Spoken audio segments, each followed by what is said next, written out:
नमस्कार। Study IQ IAS Hindi में आप सभी लोगों का बहुत बहुत स्वागत है। मैं विरद एक बार समक्ष आपके फिर से हाजिर हुआ हूँ।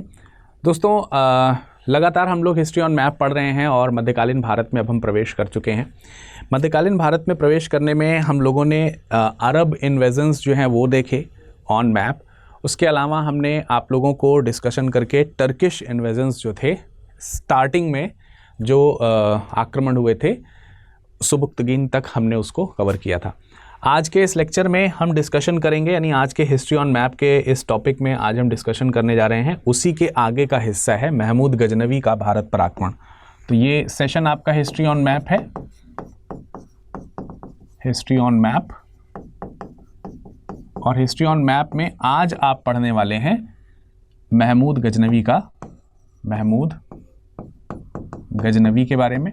लेकिन महमूद गजनवी को हम दो फेजेस में पढ़ेंगे जिससे आपको मैप जो है वो अच्छे से समझ में आए। आज के इस टॉपिक में महमूद गजनवी के समय में भारत की राजनीतिक स्थिति क्या थी, यानी कौन से वो राज्य थे, उनके ऊपर में हमको थोड़ा सा ध्यान रखना है। राजनीतिक स्थिति, राजनीतिक जो स्थिति है उस राजनीतिक स्थिति के बारे में हम आज चर्चा करेंगे। यानी जिस समय इन्होंने भारत पर आक्रमण किया उस समय भारत में कौन कौन से राज्य किस तरह से मौजूद थे, इस विषय पे हमारा डिस्कशन होगा। देखिए, महमूद गजनवी के समय भारत बहुत सारे छोटे छोटे राज्यों में बटा हुआ है, तो जो ना तो किसी प्रकार की एकता को रिप्रेजेंट करता है, ना ही किसी सूत्र में बंधा हुआ है, ना ही उसके ऊपर कोई केंद्रीय शासन है। ऐसे छोटे छोटे राज्य जो हैं वो बटे हुए हैं। यानी 11वीं शताब्दी के आसपास जिस समय आप देख रहे हैं कि महमूद गजनवी का भारत पे आक्रमण होगा, उस समय भारत की जो राजनीतिक स्थिति है ये ठीक उसी प्रकार से है जब अरेबियंस ने शुरुआत में 8वीं शताब्दी के आसपास पश्चिमोत्तर भारत के ऊपर हमला किया था। तो अब अगर आप देखेंगे तो अंतर केवल इतना है कि तब जब अरब कंट्रीज़ ने भारत पे हमला किया था तब भारत में आप देखते हैं कि सारे हिंदू या हिंदुस्तान के शासक थे, भारतीय शासक थे। और जब गजनवी का आक्रमण हो रहा है और तो उस समय आप देखेंगे कि राजनीतिक स्थिति में अंतर ये है कि अरब जो शासन है वो भी भारत में मौजूद है भारतीय शासन के साथ साथ, जैसे ख़ास तौर से मुल्तान और सिंध वाले जो इलाके हैं वहाँ पर। तो मुल्तान और सिंध वाले इलाके भी हम अभी मैप में देखेंगे। उत्तर भारत में देखें तो इम्पॉर्टेंटली हिंदू शाही राज्य हैं, कश्मीर है, कन्नौज है, आपका बंगाल है, गुजरात है, मालवा है, ये सारे रीजन आपको नॉर्थ में देखने को मिलेंगे। इसी तरीके से साउथ में आप देखेंगे तो चालुक्यों का शासन आपको देखने को मिलेगा। दक्षिण भारत में तंजौर में शासन देखने को मिलेगा, है ना। कल्याणी के चालुक्य हैं, चोल हैं, ये सब लोगों का शासन आपको दक्षिण में देखने को मिलेगा। तो इन्हीं शासनों में हम उत्तर के जो राज्य हैं पहले उसके ऊपर नज़र डालेंगे कि उत्तर के जो हिंदुवानी शासक हैं, उत्तर के जो हिंदुवानी राज्य हैं वो कौन कौन से हैं, या उत्तर के जो भारतीय राज्य हैं वो कौन कौन से हैं, इसके ऊपर पहले हम नज़र डालेंगे। तो चलिए हम यहाँ पर सबसे पहले तो मैप ड्रॉ कर लेते हैं। हिस्ट्री ऑन मैप की बात हो रही है तो हिस्ट्री ऑन मैप में हम मैप को थोड़ा सा ड्रॉ करेंगे। और मैप वही है भारत का पूरा नक्शा, और उसमें पश्चिमी भारत का जो हिस्सा है, पश्चिम उत्तर भारत का जो हिस्सा है वो पूरा आपको क्लियरली थोड़ा सा याद होना चाहिए। जैसे अगर हम देखें तो हम अरब के देशों को हम इस तरीके से बना सकते हैं, ज़्यादा पीछे हमको उधर जाना नहीं है, ठीक है। ये हम ड्रॉ करते हुए मुल्तान से इधर आ सकते हैं और भारत की तरफ जाते हुए ये आपका इधर की ओर राज्य रहेगा। यहाँ पर आप देखेंगे तकरीबन आपको कुछ रिवर्स देखने को मिल जाएंगी, नदियाँ देखने को मिल जाएंगी। लाइक यहाँ से कोई सिंधु नदी ऐसे करके निकलेगी और फिर इसकी बहुत सारी सहायक नदियाँ होंगी, और यहाँ से आप गंगा नदी का प्रवाह देखेंगे और यमुना का प्रवाह देखते हैं, और इधर से ब्रह्मपुत्र नदी आपकी ऐसे करके कुछ इस तरीके से लगभग। तो ये आपका एक लमसम मैप रहेगा जो यहाँ पर आप देख सकते हो। अब देखिए यहाँ पर आपको कुछ राज्यों को ध्यान रखना है। जैसे एट अ टाइम जिस समय ये अटैक कर रहा है उस समय यहाँ कहीं पे आप मान के चलो कि ये जो इलाका है, लमसम इलाके की मैं बात करूँ अगर, तो ये इलाका जो है आपका ये पूरा का पूरा पोर्शन जो है ये हिंदू शाही राजवंश का कहीं का हो सकता है। तो शाही वंश जो है, हिंदू शाही वंश जिसको आप कह रहे हैं या शाही वंश जिसको कह रहे हैं, इसका इलाका कुछ इसी तरीके का हो सकता है। मैं इसको मैप में आपके लिए ड्रॉ कर देता हूँ लाइक दिस, ठीक है। तो ये पोर्शन आप मान के चलिए कि यहाँ पर शाही शासन आपको देखने को मिलेगा, हिंदू शाही। तो हिंदू शाही जो राज्य है वो आपको यहाँ पर देखने को मिल रहा है। अब यहीं पर सिमट गया है, पहले वो इस तरफ तक भी फैला हुआ था, मुल्तान इत्यादि की तरफ भी था। सिंध का जो प्रोविंस था, सिंध का जो हिस्सा था, उसमें भी आप देखते हैं इनका शासन हुआ करता था, लेकिन अब नहीं रहा। इधर कहीं पर आप देखेंगे सिंध का प्रांत आपको देखने को मिलेगा, ठीक है। इधर कहीं आपको सिंध का प्रोविंस देखने को मिलेगा, ये गुजरात का हिस्सा है। इसके ऊपर आपको यहाँ पर कश्मीर वगैरह का शासन भी देखने को मिलेगा, है ना, ठीक है। तो ये हिंदू शाही वंश जो है आपको दिख रहा है। अब ये जो हिंदू शाही वंश है, इसी के इर्द गिर्द हमको शासन जो है वो देखना है, इसी के आसपास का हमको पूरा हिस्सा देखना है कि यहाँ से जो टर्किश शासक आएंगे वो कैसे आक्रमण करेंगे। यहाँ कहीं आपको गजनी प्रांत देखने को मिलेगा। मान के चलिए कि सपोज दैट यहाँ कहीं यहाँ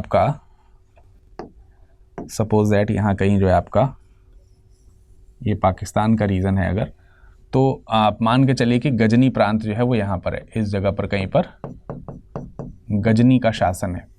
तो इसी गजनी के शासन का आक्रमण हम आगे की ओर यहाँ पर देख रहे हैं। यहाँ की अगर हम बात करें तो ये जो है आपका वही तकरीबन सरहिंद से लमधान और कश्मीर से मुल्तान तक का हिस्सा फैला हुआ है। एक समय में काबुल वाला जो रीजन है, वो काबुल वाला रीजन इधर की ओर पड़ता है। वो काबुल अफ़गानिस्तान का इलाका है काबुल। एक समय में इसके राज्य के अंतर्गत काबुल भी आया करता था, लेकिन काबुल अब इसके पास नहीं रहा है। इसकी राजधानी वहिंद हुआ करती थी। जब महमूद ने आक्रमण किया तो उस समय यहाँ पे जयपाल नाम के एक शासक थे। हिंदू शाही वंश में अगर आप देखेंगे तो यहाँ पे जयपाल नाम के एक शासक हैं, जिन्होंने भारत के ऊपर यहाँ पर हिंदुवानी जो शासन है इसमें शासन किया है।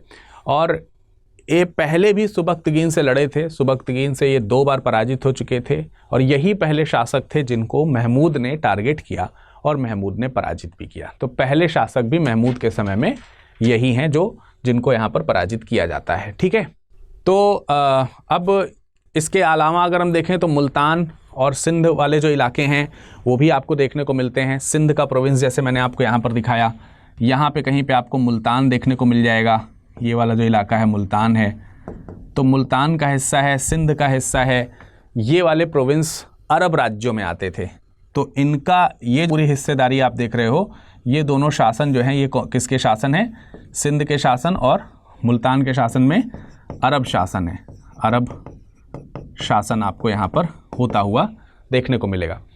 अब ये अरब शासन में, अरब शासकों में अगर आप देखेंगे तो मुल्तान पर उन्होंने अपना अधिकार कर लिया है। वहाँ पे कुछ चेंजेस आए हैं लगातार अरबियों के स्टैब्लिश होने के बाद। और 11वीं शताब्दी के आसपास जब महमूद भारत पे आक्रमण कर रहा है तो उस समय यहाँ पर किमिरिया वंश का एक शासक है जिसका नाम है फतह दाऊद, ठीक है। तो इन क्षेत्रों पर अरब शासन में किमिरियाओं का किमिरिया शासन आपको देखने को मिलता है। इसका मैं एक डुप्लीकेट बना लेता हूं जिससे कि आगे हमारे काम आएगा, ठीक है। और यहीं पे आप देखेंगे कि दाऊद करके, ठीक है, यहीं पर आप देखेंगे कि दाऊद नाम के एक शासक हैं जो यहाँ पर शासन कर रहे हैं। उनका नाम है पूरा दाऊद मुल्तान। ये एक स्वतंत्र शासक है यहाँ पर। सिंध खास तौर से इनका शासन जो है वो दाऊद सुल्तान जो है ये मुल्तान से शासन अपना कर रहे हैं। सिंध भी अपना एक स्वतंत्र प्रोविंस है, व्यावहारिक रूप से स्वतंत्र है। और अरबों का शासन जो है वो सिंध प्रोविंस पर भी अच्छी तरीके से चल रहा है। इसके अलावा अगर हम और शासकों की बात करें और शासन क्षेत्रों की बात करें तो यहाँ पर मुल्तान वाला जो इलाका आप देख रहे हो, मुल्तान का जो दक्षिण पश्चिम हिस्सा है, ये वाला जो हिस्सा है, यहाँ पर भाटियों का शासन है। यहाँ पर भाटिया जो है यहाँ पर शासन कर रहे हैं। और भाटियाओं के एक बहादुर राजा हैं जिनका नाम है राजा विजयराज। तो राजा विजयराज का शासन यहाँ पर आपको देखने को मिलता है। यहाँ पर कौन है? राजा विजयराज, ठीक है, विजयराज। ये हिंदू शासक हैं। इन्होंने भी जब महमूद गजनवी का जब भारत के ऊपर आक्रमण होता है तो उस समय इन्होंने भी वीरता से लड़ा है, लेकिन ये भी जो है वो पराजित हुए हैं इनसे। क्या नाम है? महमूद गजनवी से पराजित हुए हैं, ठीक है। फिर इसमें कश्मीर का आप शासन यहाँ देख पाएंगे। इस जगह पर आप यहाँ पे कश्मीर का राज्य देख पाएंगे। कश्मीर का राज्य देख पाएंगे। काफ़ी बड़ा सा कश्मीर का शासन आपको फैला हुआ दिखाई देगा। और कश्मीर में उस समय अगर आप देखेंगे तो उत्पल वंश का शासन था। कश्मीर में उत्पल वंश का यहाँ पर शासन है जो आप यहाँ पर देख पाएंगे। कश्मीर में जो उत्पल वंश का शासन है, इसमें ये भी मुख्य तौर से इनके जो युद्ध हैं वो कन्नौज के कुछ शासक यहाँ पर हुआ करते थे। कन्नौज के कुछ शासकों से लगातार युद्ध होते रहते थे। हिंदू शाही जो राज्य है, हिंदू शाही राज्य के साथ इनके युद्ध होते रहते थे क्योंकि इनकी बाउंड्रीज जो है आपस में टकराती थी। तो इसमें एक शासक हुआ करते थे जिनका नाम था शंकर वर्मन। ठीक है, एक बहुत ही योग्य शासक थे जिनका नाम था शंकर वर्मन। जब शंकर वर्मन की मृत्यु हो गई तो उसकी मृत्यु के बाद कश्मीर में बहुत ही ज़्यादा उथल पुथल हो गई, राजनीतिक अव्यवस्था हो गई। तो उस राजनीतिक अवस्था में वहाँ पर एक महिला ने शासन किया था जिनका नाम था रानी दिद्दा। तो शंकर वर्मन के बाद प्रमुख रूप से रानी दिद्दा का शासन आपको देखने को मिलता है। और रानी दिद्दा के समय में ही महमूद गजनवी ने कश्मीर के ऊपर हमला किया था और कश्मीर को ऑक्यूपाई कर लिया था। ठीक है, तो ये कुछ हिस्से हो गए। फिर आप कन्नौज की तरफ आ जाइए। ठीक है, फिर आप यहाँ पर कन्नौज की तरफ आ जाइए। अगला शासन जो है आपको कन्नौज का देखने को मिलेगा। कन्नौज राजा हर्षवर्धन के समय से अगर आप देखेंगे तो उत्तर भारत का एक महत्वपूर्ण हिस्सा रहा है। फिर उसके बाद में त्रिपक्षीय संघर्ष जो है वो कन्नौज में चला है, पाल, प्रतिहार और राष्ट्रकूट शासकों के बीच में। तो यहाँ पर कन्नौज को लेकर के हमेशा त्रिपक्षीय संघर्ष चलते रहते थे। लेकिन उस समय, जिस समय ये आक्रमण कर रहे हैं, उस समय प्रतिहार वंश का शासन आपको यहाँ पर देखने को मिलता है। तो गुर्जर प्रतिहार हैं जिनका शासन आपको यहाँ से यहाँ तक फैला हुआ दिखाई देगा। यहाँ से यहाँ तक आपको काफ़ी बड़ा सा एक गुर्जर प्रतिहार का शासन आपको, मतलब कश्मीर गुजरात की तरफ भी फैलता है इतने बड़े से पूरे पोर्शन पर। तो बाकी इनके संघर्ष हैं दक्षिण भारत के राष्ट्रकूटों के साथ में, पूर्व में पाल के साथ में। इसके अलावा बुंदेलखंड है, मालवा है और गुजरात है। ये पहले जो है इसी कन्नौज के प्रभुत्व में ही आते थे, लेकिन इन्होंने भी अपने आप को स्वतंत्र कर लिया था। तो बुंदेलखंड का रीजन आप मध्य प्रदेश में आप मान के चलिए कि यहाँ कहीं पर ये बुंदेलखंड का रीजन है इस जगह पर। ठीक है, ये आप बुंदेलखंड मान लीजिए, बुंदेल इसको हम लिख दे रहे हैं। इसके अलावा इधर आपका ये गुजरात का शासन हो गया। ठीक है, ये गुजरात का शासन आपको देखने को मिल रहा है। ये भी बुंदेल के अंदर कभी क्या नाम है, कन्नौज के अंदर ही पहले आया करता था। और इसके अलावा यहाँ पे आप मालवा का रीजन आप देख लीजिए, इस जगह पर कहीं पर मालवा का शासन आपको देखने को मिलेगा, मालवा। तो ये सब जो इस क्षेत्र के अंदर कभी आया करते थे कन्नौज से स्वतंत्र हो गए। स्वाभाविक सी बात है कि यहाँ मध्य भारत में भी राजनीतिक स्थिति जो है वो उथल पुथल ही है। अब महमूद ने जिस समय यहाँ पर आक्रमण किया उस समय इस कन्नौज में राज्यपाल नाम का एक शासक शासन करता था। कन्नौज में आप देखेंगे तो कन्नौज में राज्यपाल नाम के एक शासक हैं जो यहाँ पर कन्नौज में शासन कर रहे थे। जब महमूद ने इनके ऊपर आक्रमण किया तकरीबन 1018 के आसपास, तो पहले तो ये लड़े, लेकिन उसके बाद में महमूद के सामने इसने अपने सर झुका लिया, यानी कि हार मान ली। तो कन्नौज का राज्य भी एक तरीके से गजनवी ने कैप्चर कर लिया। ठीक है, अब हम बात कर लेते हैं कलिंजर की। कलिंजर आपको यहाँ कहीं पे बांदा के पास में आपको कहीं पर कलिंजर देखने को मिलेगा। इस तरफ कहीं पर आपको कलिंजर देखने को मिलेगा। कलिंजर जो है ये एक ऐसा प्रोविंस है, उत्तर भारत का एक ऐसा राज्य है कलिंजर, जिस पर चंदेल वंश के शासकों का शासन है। यहाँ पर चंदेल शासक हैं, चंदेल शासक यहाँ पर शासन कर रहे हैं, चंदेल। ठीक है, चंदेल शासकों का शासन है। और इसमें गंडा नाम के एक शासक हैं जिनका यहाँ पर शासन हो रहा है कलिंजर के किले से। ठीक है, तो कलिंजर भी एक तरीके से उत्तर मध्य भारत का ही हिस्सा है। उत्तर मध्य भारत में ही कलिंजर पे भी प्रोविंस आप देख सकते हैं, यहाँ पर भी शासन चल रहा है। और इन्होंने भी जो है अब इनके जो है ये कन्नौज के शासक के साथ मतलब झगड़े चलते रहते थे। तो जब राज्यपाल ने सरेंडर कर दिया था महमूद गजनवी के समक्ष, तो कलिंजर के शासक गंडा को बहुत क्रोध आया था और उसने इनको मार डाला था। तो बाद में चल करके आप देखेंगे कि ये जो झगड़ा हो रहा है, तो ये झगड़े में कन्नौज के राज्यपाल को इसी ने मारा है। बाद में कन्नौज के शासक राज्यपाल को मारने के बाद जब कलिंजर तक पहुंचने की बारी आती है महमूद गजनवी की, तो ये कलिंजर का शासक गंडा जो है वो महमूद गजनवी के साथ भी युद्ध करता है और इस युद्ध में वीरतापूर्वक लड़ता है, लेकिन बाद में ये हार जाता है। इसके बारे में भी हम डिस्कशन करेंगे, बाद में डिस्कशन करेंगे जब इसका अटैक आएगा। अभी तो मैं राजनीतिक स्थिति बता रहा हूँ कलिंजर की यहाँ पर है। पूरब की तरफ आप देखेंगे बंगाल में पाल वंश का शासन है, तो ये जो एरिया है यहाँ पर पाल शासक हैं, यहाँ पर पाल शासक हैं। पूरब में अगर हम पाल शासकों को देखते हैं तो पाल शासकों में 11वीं शताब्दी के आसपास देखेंगे तो महिपाल प्रथम जो हैं यहाँ पर शासन संभाल रहे हैं। कौन? महिपाल प्रथम यहाँ पर उस समय इन्होंने शासन संभाला हुआ है। महिपाल प्रथम जो बंगाल के शासक हैं जो इस समय शासन कर रहे हैं, इस समय महमूद ने आक्रमण किया है, लेकिन महमूद का आक्रमण बंगाल तक नहीं हुआ क्योंकि बंगाल काफ़ी दूर था। लेकिन कॉन्टेम्प्रेरी समय में बंगाल के शासक यही थे। ये उस समय महमूद केवल उत्तरी पश्चिमी इलाकों को ही विजिट करके यहाँ से भारत से वापस जा रहा है। लेकिन जिस समय महमूद उत्तर पश्चिम को इनके समय में आक्रमण करके पूरे उत्तर भारत को रौंदता चला जा रहा है, उसी समय पाल शासकों के ऊपर दक्षिण भारत से राजेंद्र चोल ने आक्रमण इनके ऊपर किया है और पूरब में एक बहुत बड़ा सा विजय उन्होंने हासिल कर लिया। तो जिस समय गजनवी का शासन यहाँ पर हो रहा है, उस समय पाल के ऊपर राजेंद्र चोल का शासन हो रहा है दक्षिण की ओर से। तो ये एक हिस्सा हमको देखने को मिलता है। इसके अलावा जैसा कि मैंने बताया था कि गुजरात है, मालवा है, बुंदेल है, ये सारे स्वतंत्र हो गए थे। ये सब एक समय में कन्नौज के अधीन आया करते थे। तो चालुक्य शासक जो हैं उन्होंने गुजरात को प्राप्त कर लिया था, यहाँ पर चालुक्य आ गए थे। ठीक है, मालवा की अगर हम बात करें, जो मध्य प्रदेश का हम कह सकते हैं जो पश्चिमी इलाका है मालवा वाला, उस पर जो है परमारों ने शासन करना शुरू कर दिया था। तो यहाँ पे परमार शासक आ गए थे, परमार शासक। और जो बुंदेल वाला इलाका है, बुंदेल के इलाके पर जो कलिंजर के चंदेल थे, वो चंदेलों का एक्सपेंशन यहाँ तक हो चुका था। तो यहाँ पर आप देखेंगे कि यहाँ पर चंदेल शासक हैं। तो इस तरीके से चंदेल, परमार और चालुक्यों के रूप में गुजरात, मालवा और बुंदेल भी क्या हो गया है? स्वतंत्र हो गया है। इसके अलावा अगर आप देखेंगे उत्तर भारत में कांगड़ा है, थानेश्वर है, ग्वालियर है।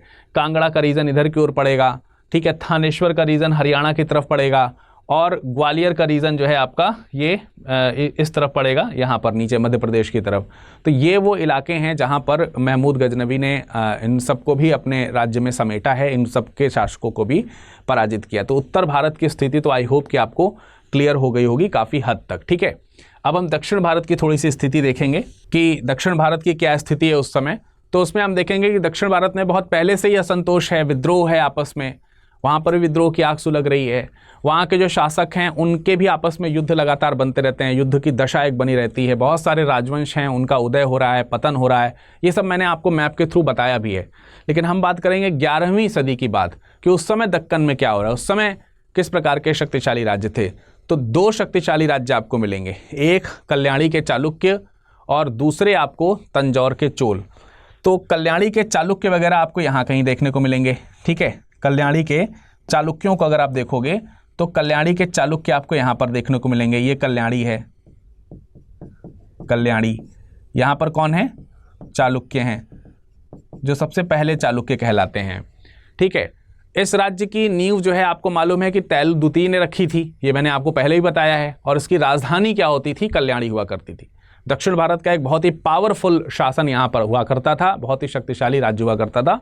और इनके अक्सर चोलों के साथ में झगड़े हुआ करते थे। जो चोल यहाँ पर आपको शासन करते हुए दिखाई देते हैं, यहाँ पर जो चोल हैं, इन चोलों के साथ आपको यहाँ पर शासन जो है वो देखने को मिलता है, ठीक है। दक्षिण के जो चोल राजवंश है, इस चोल राजवंश के साथ में आपको इनके अक्सर सीमा विवाद देखने को मिलते हैं, तो झगड़े होते रहते हैं। तो ये एक शासन हो गया। दूसरा, ये चोल जो यहाँ पर तंजावुर पहले जहाँ पर हुआ करता था, तंजावुर, ये तो पूरा एरिया जो चोलों का ही है, ये वाला एरिया। तो यहाँ पर एक जगह हुआ करती थी तंजौर, तंजौर, ठीक है। तो तंजौर के चोल हैं। तंजौर के चोल की बात करें तो काफ़ी पुराना राज्य है चोल शासकों का। इसमें राज शासन किया करते थे, 1016 तक उन्होंने शासन किया है। 1016 के बाद उनके बेटे राजेंद्र प्रथम ने शासन किया है। तो जिस समय राजराज शासन कर रहे थे, तो उस राजराज ने ही बैंगी के जो चालुक्य हुआ करते थे, यहाँ के जो बैंगी के जो चालुक्य थे, बैंगी, इनके चालुक्यों के साथ लड़ाई हुई, आपको मालूम है। मदुरा के जो आपको मदुरा वाला जो प्रांत देखने को मिलता है, मदुरा के जो पांड्य हैं, उनके साथ आपको इनका शासन देखने को मिलता है, लड़ाई झगड़े वाला। और साथ ही साथ जो मैसूर के जो गंग राज्यवंश हुआ करते थे, यहाँ के मैसूर के जो गंग वंश आपको देखने को मिलता है, उनके साथ इनके झगड़े चलते थे। तो ये सब हिस्सा इन्होंने जीता है, पराजित किया है इन लोगों को। इसके अलावा अगर आप देखोगे तो इनके बाद ये सारा का सारा जो काम है, ये सारा का सारा काम जो है, ये चालुक्य शासक जो हुआ करते थे उन्होंने पहले जीता है। राजराज ने पहले ये सारे प्रांत जो है दक्षिण के जीत करके सारे हिस्से मिला लिए थे। राजराज के बाद अगर आप देखोगे करीब 1016 से लेकर के 1045 के आसपास तक ये राजेंद्र चोल का शासन रहा। तो जब राजेंद्र चोल का शासन आया तो उसने ये पूरे हिस्से जो ऑक्यूपाई किए हुए हैं, ये पूरा का पूरा हिस्सा, उसमें यहाँ पर जो है वो यहाँ पर सिंघल देश हुआ करता था, सिंघल देश, जिसको आप श्रीलंका कहते हैं। तो सिंघल देश को उन्होंने जीता। इसके अलावा इधर के जितने भी, जैसे अंडमान निकोबार का जो हिस्सा है, इसको इन्होंने ऑक्यूपाई किया है। इसके अलावा मलय जो प्रदेश है उसको इन्होंने जीता हुआ है। ठीक है, मलय वाला जो रीजन है उन्होंने इसके ऊपर सारा जो रीजन यहाँ का था पूरा इंडोनेशिया वगैरह का, ठीक है, ये सब पूरा का पूरा हिस्सा जो है, ये पूरा मलय प्रांत आप समझ के चलिए कि यहाँ से यहाँ तक ये पूरा फैला हुआ है। तो इस पूरे मलय प्रांत को इन्होंने जीता है। इन्होंने ही, राजेंद्र ने ही इनके समय में, राजेंद्र चोल जो है, इन्होंने इनके समय में उत्तर की विजय करी। तो जो ये उड़ीसा वाला हिस्सा है, उड़ीसा वाला हिस्सा इन्होंने जीता। पाल वंश के शासकों को पराजित किया, गंगा नदी को पार करके इनको विजित किया है इन्हीं के सैनिकों ने। तो ये पूरा का पूरा हिस्सा है जो दक्षिण में एक तरीके से यहाँ पर ये पूरा का पूरा शासन इस तरीके से फैला लेते हैं। तो काफ़ी बड़ा सा शासन इनका फैला हुआ देखने को मिलता है। तो ओवरऑल अगर आपको यहाँ पर देखने को मिले, तो उत्तर भारत में आप देख रहे हैं ख़ास तौर से मुल्तान और सिंध जो हैं ये आपको अरब राज्य देखने को मिलेंगे। ठीक है, इसके अलावा भारतीय शासकों में हिंदू शाही वंश जो है ये है, इसमें जयपाल शासन कर रहे हैं। कश्मीर में उत्पल वंश की शासिका में आप देखेंगे रानी दिद्दा हैं। कलिंजर में चंदेलों का शासन है, जिसमें गंडा जो है ये युद्ध करते हैं, हार जाते हैं। कन्नौज जो केंद्रीय मध्य भारत की बहुत इंपॉर्टेंट लोकेशन है, उस पर राज्यपाल नामक शासक है, वो पराजित होता है।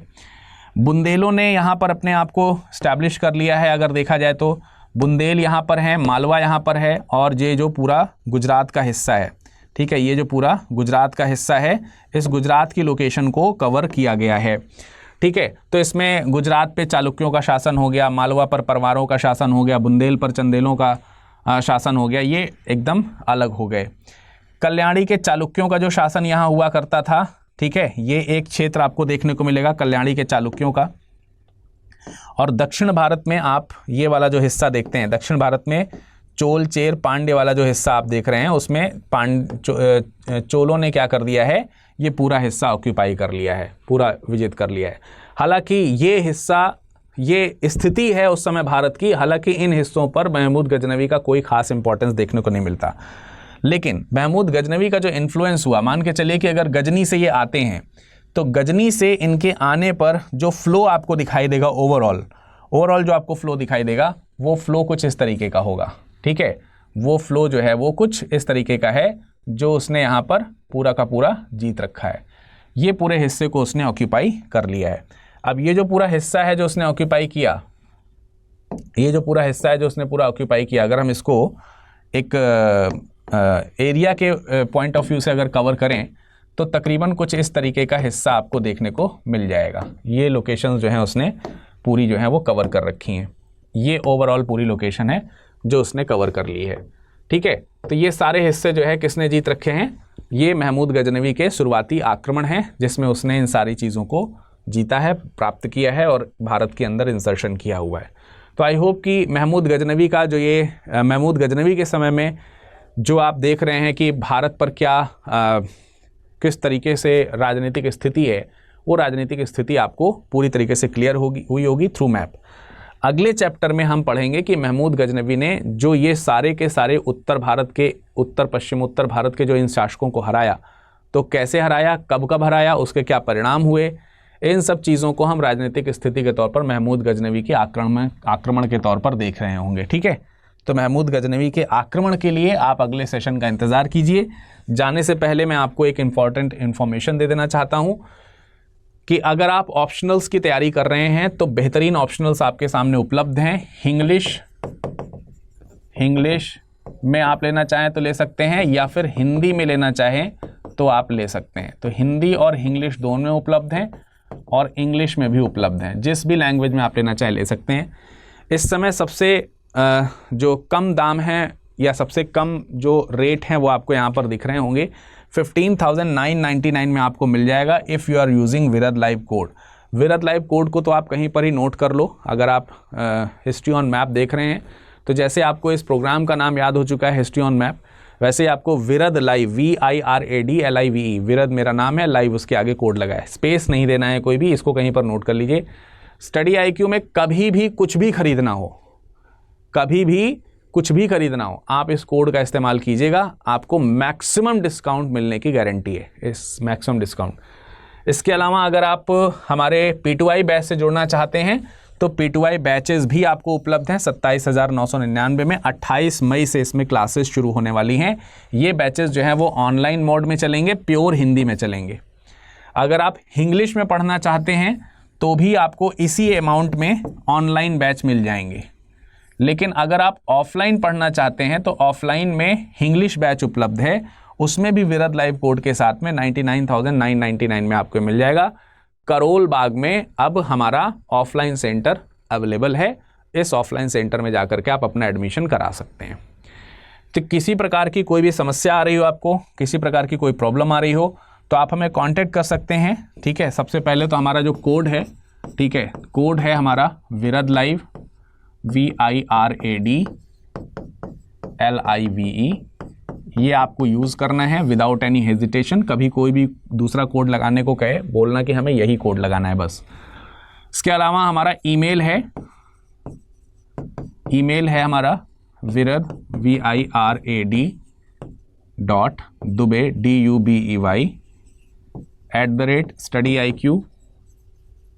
@studiiq.com, ये हमारा ईमेल आईडी है। हमारा टेलीग्राम हमारा है विरद VIRAD.dubey, ये हमारा टेलीग्राम है।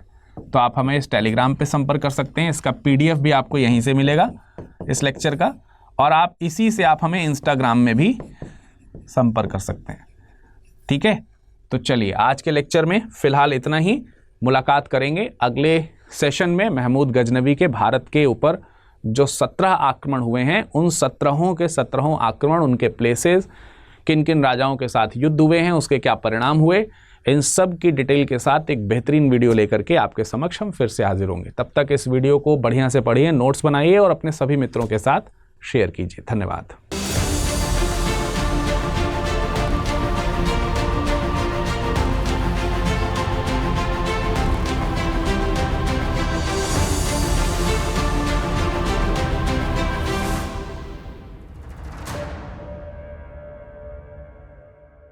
हिंदी में UPSC की तैयारी से संबंधित प्रोग्राम्स को देखने के लिए सब्सक्राइब करें स्टडी IQ IAS हिंदी।